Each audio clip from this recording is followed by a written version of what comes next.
Welcome to the Gorgeous Gray podcast.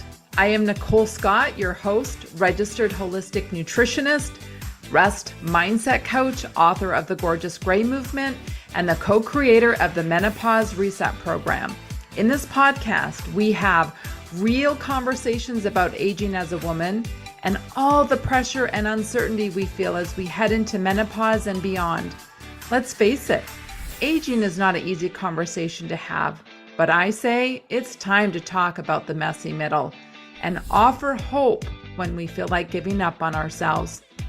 Let's talk about our fears around gray hair, our muffin tops, and even our dry, itchy vaginas and everything in between. I will help you reconnect to your feminine energy and offer real solutions from experts in their field to navigate aging as a woman. I believe we, as women, deserve to shine even brighter in this next chapter of life. So with a sense of humor and a lot of compassion, let's dive into these vulnerable conversations.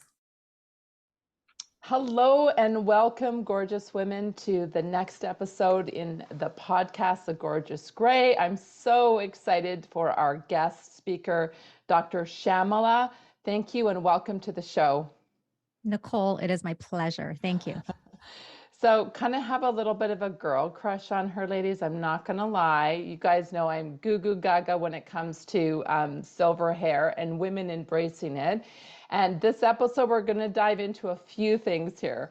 We're going to dive into the gray hair story of this beautiful doctor. Oh my gosh, right? And then we're going to dive into just some questions around being in midlife and being stuck as a woman. We'll touch on her book and some of the programs that she has to offer. So you want to really, I'd say get a paper and a pen out if you are maybe comfortable in your jammies or something and you're listening to this podcast. There's going to be a lot of great information.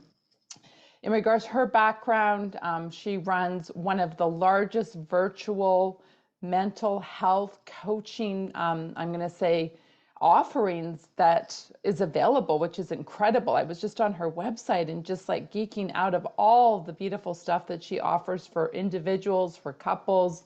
That's her background.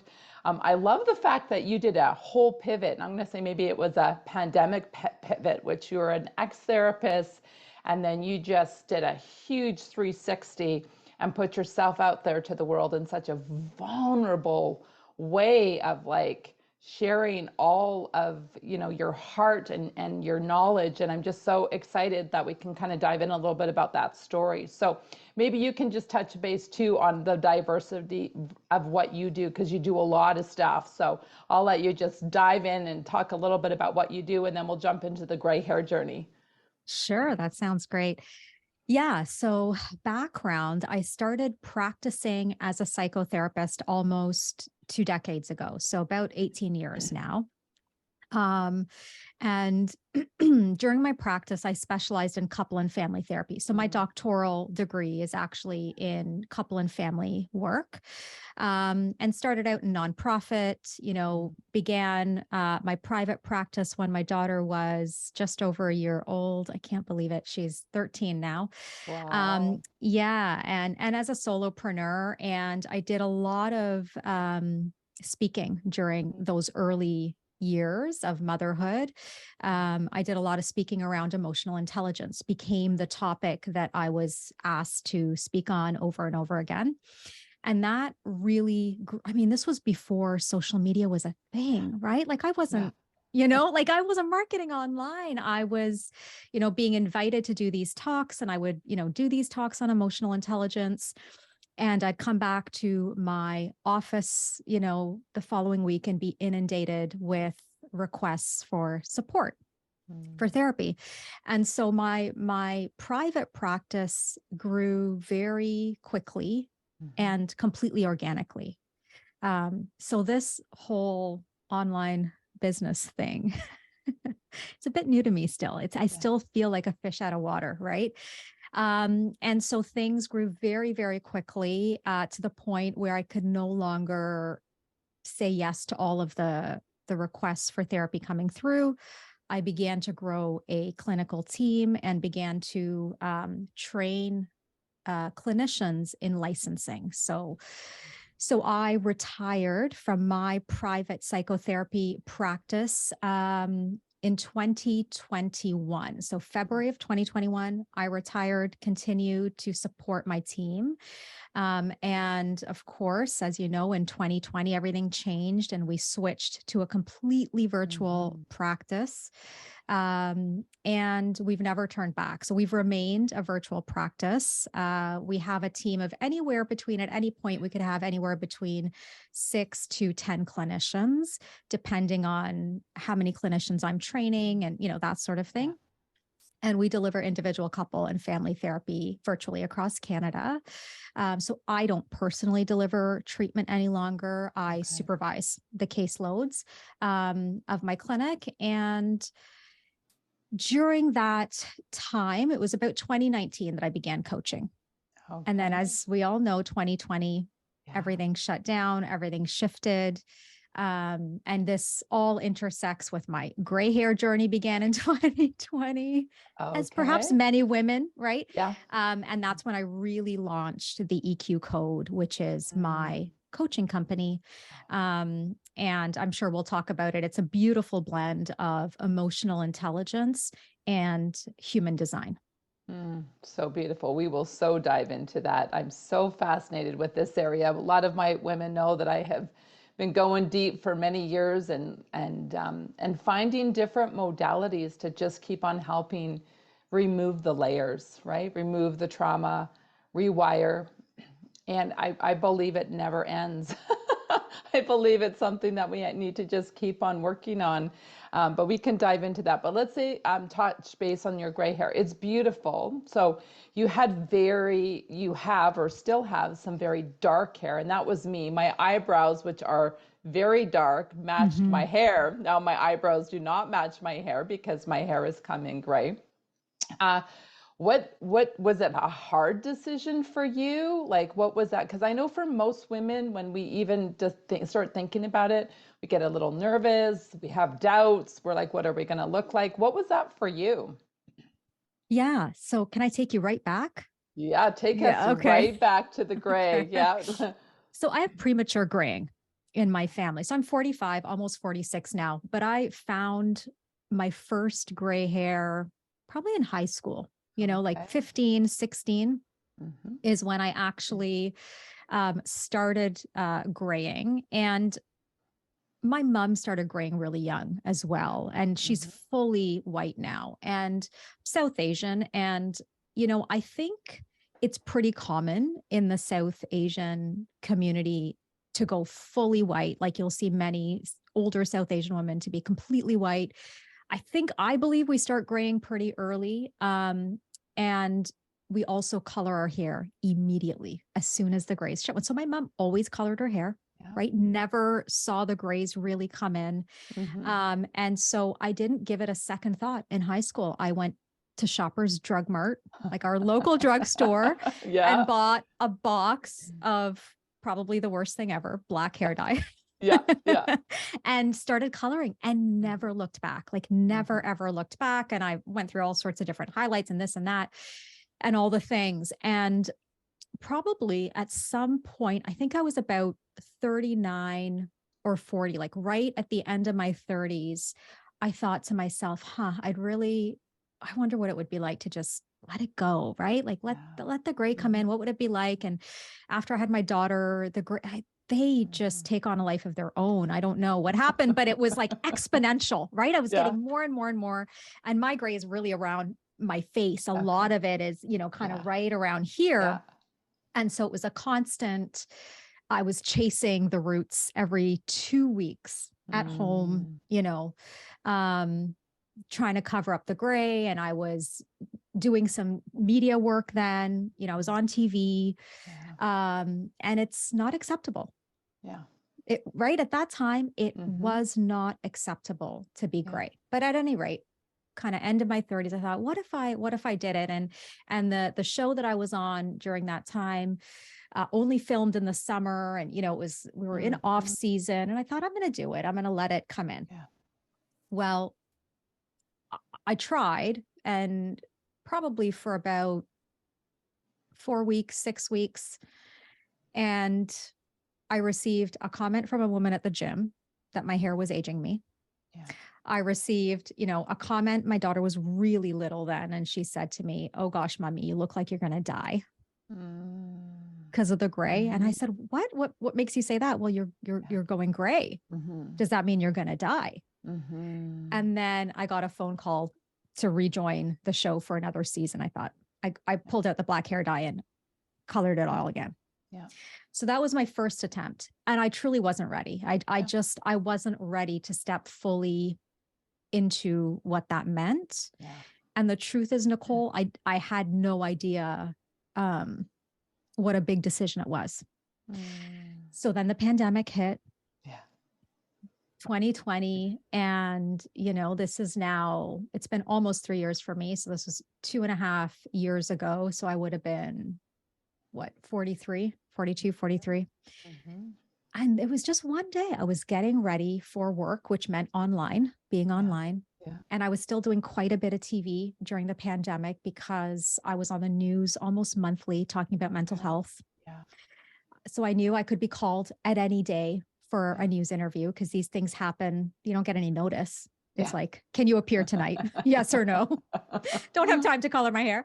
And I just looked in the mirror. I had put my makeup on and I had my hair pulled back and the silvers were coming through as they do, I don't know what happened in that moment, but there was a deep sense of readiness, like and I could feel it in that moment. It wasn't going to matter what anybody said. It wasn't going to matter what I looked like in the media. It wasn't going to, it just wasn't going to matter.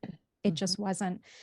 And it was as simple as that. I just made the decision that I was no longer going to cover the grays.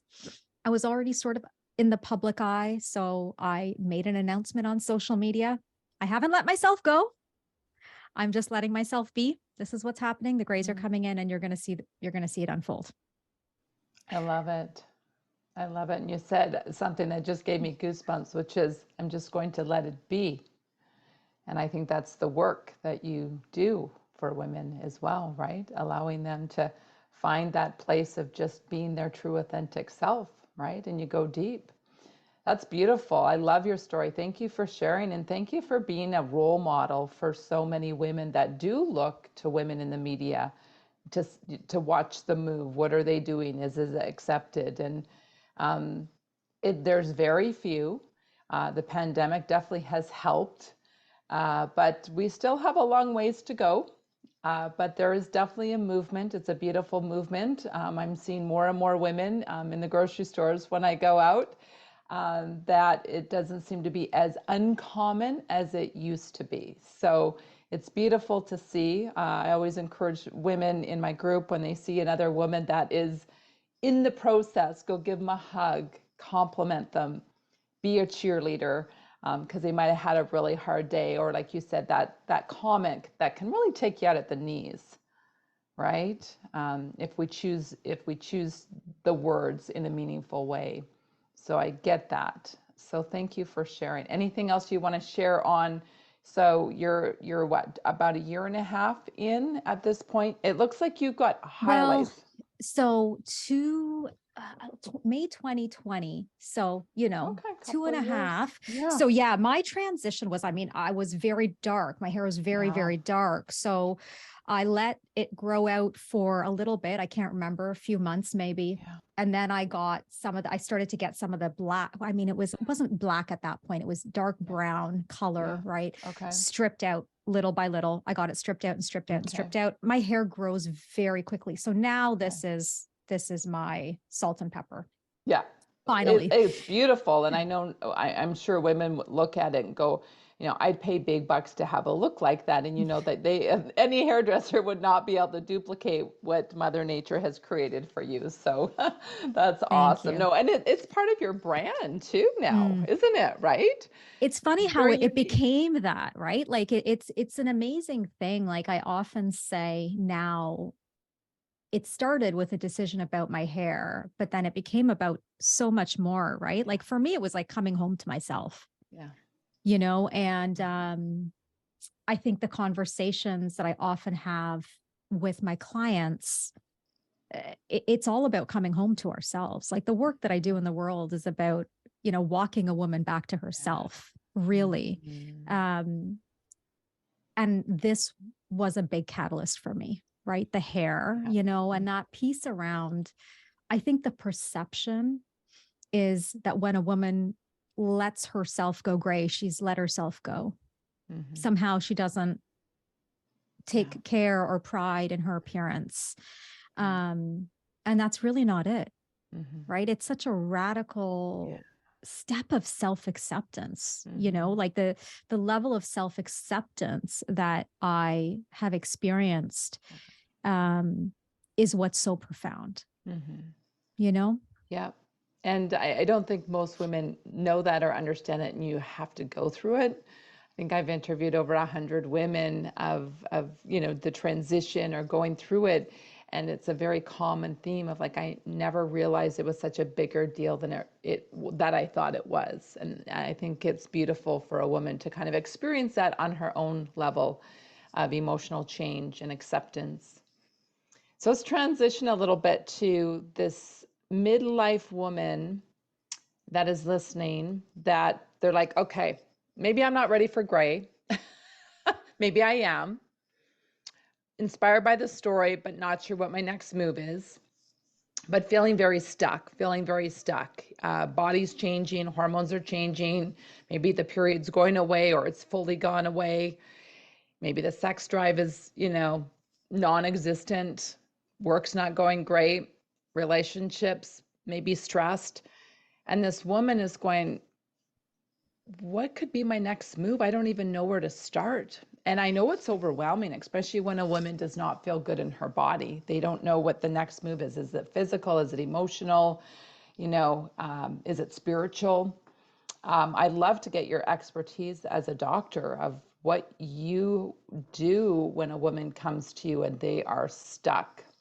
And I'm sure it's layers, right? And it's not Mhm, going to happen in one session. But mhm, what are some of the things that you could offer that woman that's feeling stuck and needs a little bit of coaching? mhm, mhm. That's a great question. And my work has definitely evolved quite a bit over the years in terms of what support looks like. Mm-hmm. Uh, I mean, today, I would say most of the women that find me and that find a resonance with Mm-hmm. me recognize that a huge part of their stuckness has been in disowning parts of themselves. Like, Mm. and that's not the only way or the only lens through which we can look at stuckness. But I Yeah. will say, um, the women that I currently work with, there's a resonance around this idea that for many of us in our teens, in our 20s, in our 30s, perhaps even in our early 40s, we have really been invited to disown parts of who we are. And we've sort of Right. walked away from parts of who we are. Mm-hmm. We've walked away from our individuality, we've Yeah. walked away from whatever it was that created distance or conflict or tension in Mm. our lives and in our relationships. We've simply Yeah. walked away. Yeah. And in that walking away, what happens is we actually really walk away from our true self, Mm. right? Our Yeah. most authentic nature, Mm-hmm. the most authentic version of who we are. And we take on other identities, Right. The and mask, the right? The mask. masks. And I Mm-hmm. would say masks like plural. Right. I mean, we Right. get really good at wearing so many masks, Yeah. depending on who we are with, what the Yeah. expectations are, what the norms are. Um, and so we lose ourselves. Yeah. Most of the women Yeah. I work with, that concept resonates very deeply. This idea Mhm. that we've lost our way and we've Yeah. lost ourself along the way. Yeah. And what's beautiful, what I'm seeing, Nicole, in our generation that I think is probably very different than our mother's generation is that I'm meeting women every day who, number one, recognize that this has happened. I think we've always done this as women. It's not new. It's not a new problem, but we see it. Yeah. And we have the courage and the desire and the willingness to actually look at what the way back might be. Like, what is that way back to myself, right? It's not simple. It's not easy. It's none of those things. It's actually quite complex. And I think the journey continues over the rest of our life. We talk about midlife, right? Like, took us half our life to get lost. It's probably going to take us the other half to really come back to who we are and then live fully expressed as her. And so those are the conversations that I have with women. They're very, very intimate. They're very layered. So many nuances. There's not an aspect of our lives that doesn't get impacted. We can't compartmentalize this kind of work. It's not about your professional life. It's not about your marriage. It's not about who you are as a parent or as a daughter or whatever, a friend, business owner. It's all of those fragmented parts of self that we begin to look at, and begin to kind of redefine who am I outside of other people's expectations. Right. So I think too, the message, and maybe you can expand on this, is women will be like, well, maybe I'm going to go for some therapy. Maybe that's the answer. Let's talk about a time frame, because I know for me, when I look back at my journey of, going through a divorce at the age of 45, having an adrenal crash, starting to hire a team, spiritual coach, business coach, I'm going to be, I had my birthday. So that means I'm 52. I kept on saying, I'm going to be 52. So I'm 52 now. If I look at the unfolding, it's been years in the making. It's not just been one spiritual coach. I've had 6 different spiritual coaches, because that one coach was got me to the level that I needed to, and then the next one appeared, and then got me to the level, and then let's talk about that, because sometimes I think it's like we live in a society where, Dr. Shamala, give me a magic pill, give me that one session, or give me that package of 5. Let's talk about, like you mentioned, that it's the unfolding, it's the next chapter, that we have to be patient with ourselves, and that it's going to take time, it's going to take patience, it's going to take hard work. Probably some of the hardest work that I have done emotionally is to take the layers off. Let's dive in about the work, and I'm sure that you do. It's hard when we have to start talking about secrets that we've never told anybody. Like, how many women have had secrets that are like, I don't want anybody to know. I'm embarrassed. I'm ashamed. Yeah. It's a great question. A few things come to mind. First and foremost, I've wrestled with this a lot, because I have 2 businesses. And while on the outside, it would appear that there are perhaps similarities between the work that is done, the transformation that's delivered in each business, there are a lot of differences. There are actually a lot of differences in the nuances. And I've wrestled a lot with, what does this mean for me to lead 2 very different types of services? And where I land today with it is I have a very strong commitment to meeting people where they are at. Right. So the kind of work that you are talking about, Nicole, when you talk about, X number of spiritual coaches and one level to the next, and it's like this gut-wrenching transformation, not everyone is available and ready for that type of shattering. It's a shattering. The transformation I've been going through myself in the last few years has been a shattering of identities. Yeah. And it's been incredibly painful Yeah. at times. I've also never felt more comfortable in my own skin. Right. Right. But not everyone's available for that. I Yeah. wasn't available for that, you know. And I know we'll talk about my book at some point. Like, my book talks about my first shattering or my first journey of transformation. It's what was happening for me in the early years of motherhood, the early years of marriage, which were very, very challenging for me, despite my training as a couple and family therapist. It didn't help me at home. Right. Okay. Like, people have this misconception that just because you can guide others through that transformation, that you somehow are this perfect magical unicorn and you do it at home. No, it was very difficult, very, very difficult for me to find my footing in those roles. And at any rate, during that time of my life, and I talk about this in the book, I was engaged in my own therapy. I had a therapist that I saw on a regular basis. I saw her for years. I saw her for years on and off.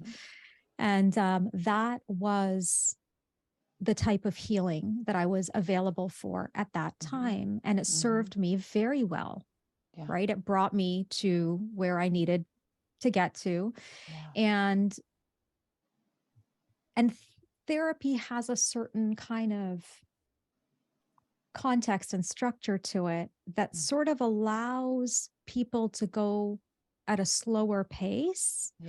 And also allows you to, because it's a session by session agreement, right? Therapy is always one session at a time, and you're not committed to body of work or contract or anything like that. There is really the ability to stay with your own ambivalence around change within the therapeutic context.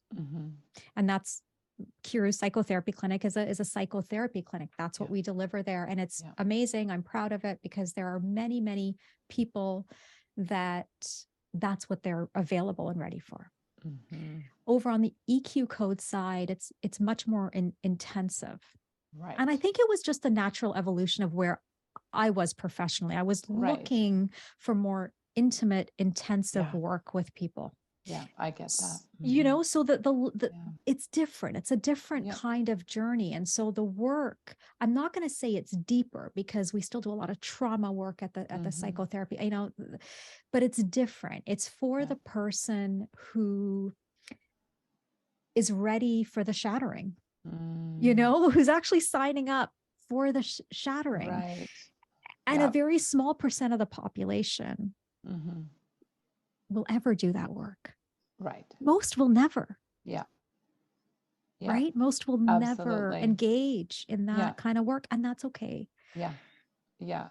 It's the cool thing in my family is my mom has always been a mentor to us. She lives in Mexico and she finds a lot of healers, and I go down to visit her, and there's always a women's group in her house, and they're talking about this shattering, this unbecoming.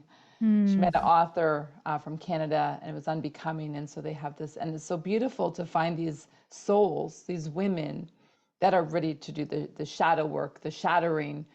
But you're right, it is very small percentage. And I love that you have both options. And when I look back at my journey, like even when I first started a relationship right away, especially being a psych major, I was like, I need therapy. I'm in this relationship and I don't know what to do. So, you know, even in my early days of starting to go into therapy, I wouldn't have been ready for the work that you have on the other side. Are you kidding me? I'd be like, no way. I don't need that. I'm not. Those must be really broken people. I'm not that broken, right? That's blind, right. like the blind spots. And so I love that you have both. And it's great because I have two girls, one's 19, one's 20, actually now 21, but I've been able to introduce them to like the work on your one side for now. Do you know what I mean? That's, I So do. And it's they've got their, important. yes, it's so important. So it's like they're getting their feet wet now as young women, right? And one day they may be ready to take that step and do the deeper work. But right now, this is where their door is opened. And I love how that you have kind of like step one, step two. It's beautiful. Let's talk about your book a little bit. Sure, Emotional sure. intelligence. I see it's at the back with the It's big at the pink back. Yeah. cover. The I see that, right? emotionally intelligent woman. Yeah. Yeah. It is, it's dedicated to my daughter, who I call Flamingo. So the book is Flamingo Pink. Oh, There's also beautiful flamingos throughout the book as well. oh, I love that. And you say there's like success is tied to mastering your emotions, to communicating fearlessly, and leading with confidence. Is Mm. that more of the theme of the book and your story, as you say? Yeah, so Mm, it is the book. It's interesting because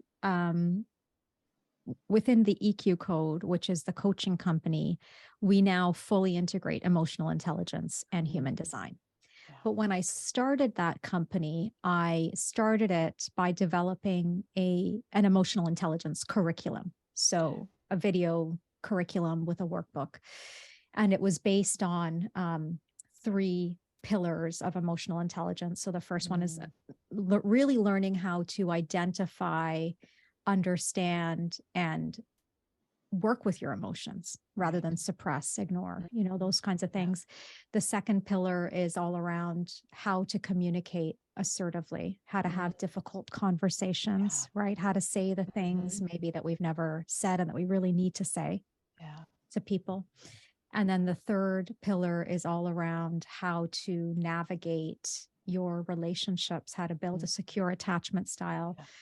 how to really lead with that level of confidence.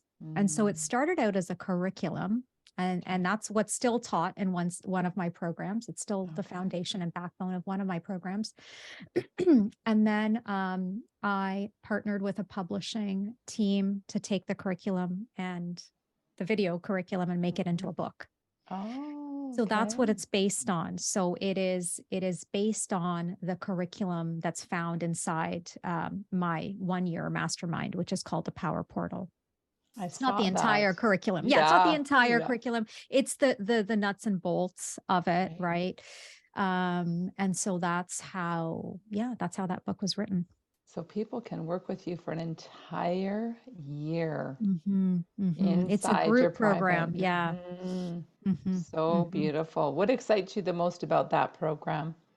The Power Portal, so it's Hmm. evolved quite a bit. It started out, as I mentioned, it was purely based on emotional intelligence. Yeah.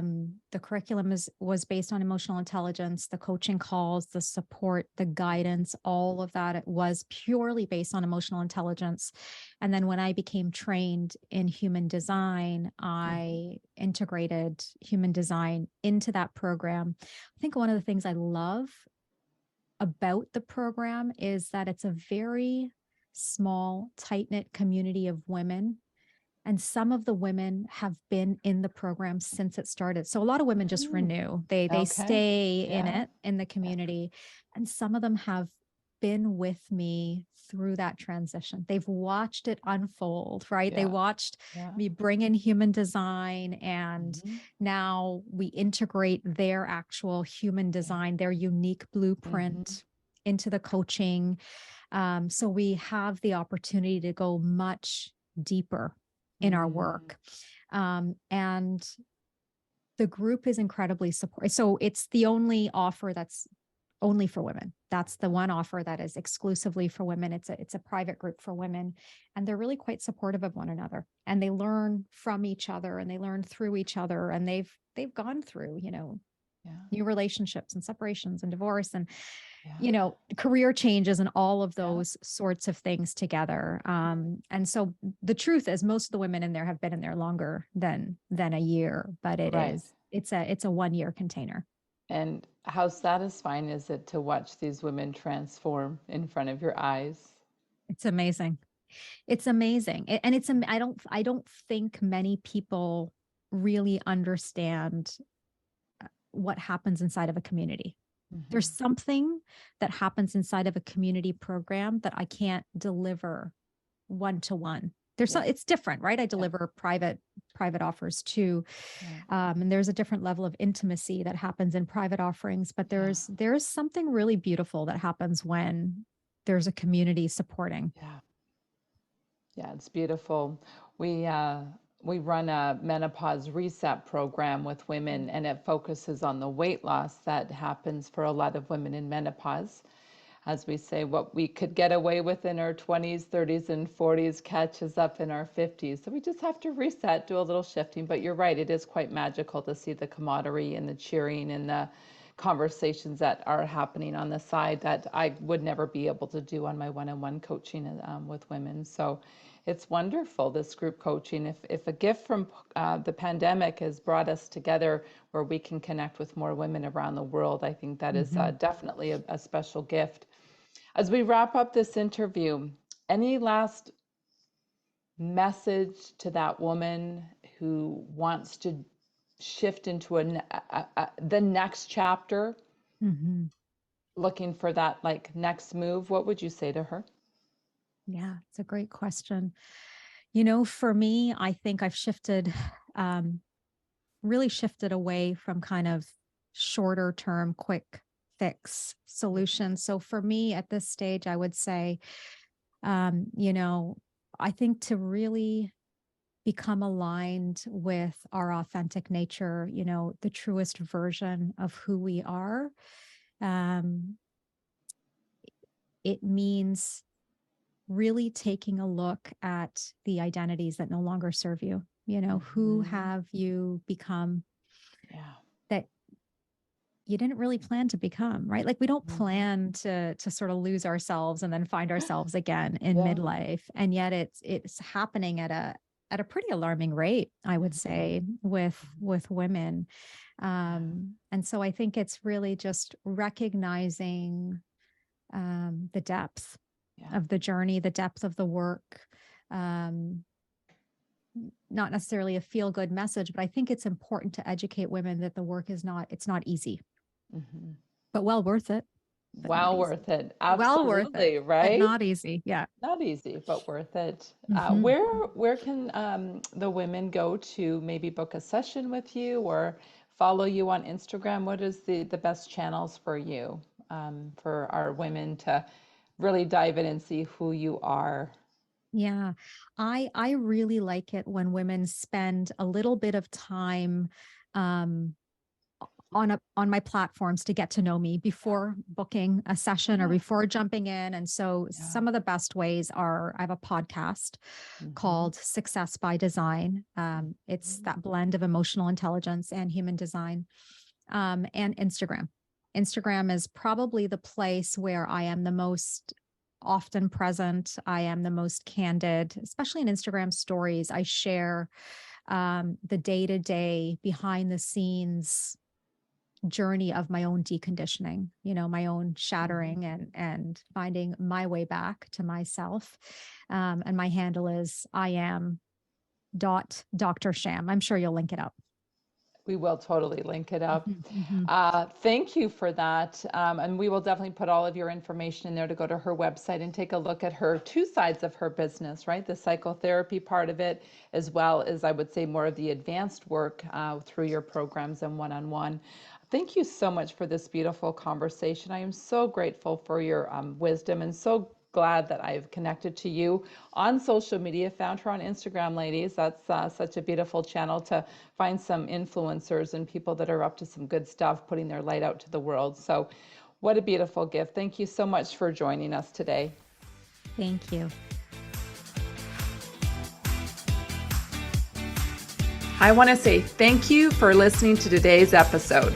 If this message landed for you, make sure to leave a review and tag me, Nicole Scott at Gorgeous Gray Movement, and make sure to share with your friends. You can head over to my free Facebook community, Gorgeous Gray Movement, or subscribe to my YouTube channel for more inspiring interviews. If you are still struggling and need additional support, you can take a look at my website, nicolescott.ca, and learn more about my new menopause reset program that I'm so excited for. Until next time, ladies, be well and own your sparkle.